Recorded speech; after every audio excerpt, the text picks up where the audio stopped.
Bəzi insanlar çıxıb, özlərini ağıllı sayırlar, özlərini elmli sayırlar güya ki.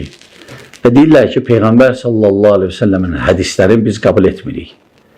Çünki Peyğəmbər sallallahu aleyhi ve sellem hədisləri Buxari 300 il sonra yazıb və bunu şübhə kimi gətirirlər və deyirlər, əgər 300 il sonra yazılıbsa biz qəbul etmirik. Buna cavab birinci, o danışan adam kimdir? Başı çıxır bu məsələlərdən, hədis elmindən. Çünki hədis ayrıca elmdir. Hədis toplumun yalnız Buxari eləyib. Buxaridən də qabaq hədis toplumu eləyənlər olub. Buxarinin şeyxləri, İmam Əhməd və İmam Malik. Və deyirlər ki, gör ki, şübhədir ki, Peyğəmbər sallallahu aleyhi ve sellemin hədisdən yazılmırdı, yazılırdı, hətta sahabələr yazırdı. O birinci mərhələdə bəli, icazə vermədi, vəhlə qarışmasın. Lakin o vaxt ki, sahabələr artıq elmləndilər, icazə verdi. Hətta sahabələrdən biri dedi ki, ya Rasulallah, mənə dedilər ki, sən Peyğəmbər sallallahu aleyhi ve sellem nə deyir, onu yazırsan.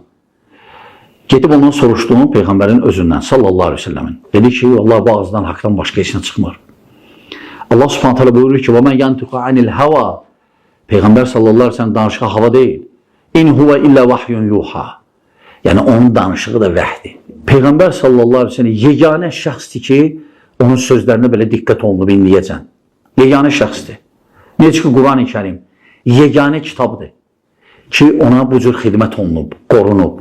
İndi kimsə çıxır, şübhə salmaq istəyir ki, gör ki, hədislər belə, hədislər belə. Bəli, uydurma hədislər var, ona alimlər qeyd edib. Lakin səhih hədislər kifayət qədərdir var. Ola alimlər hamısı bəyanlayıb, hədisin şərtləri var.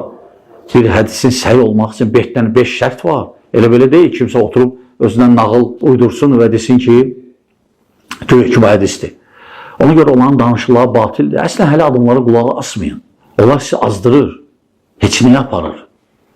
Mənasız bir aləmə, boş bir, qaranlıq bir aləmə. Nuru tərk eləyib, zülmətə gedir insan.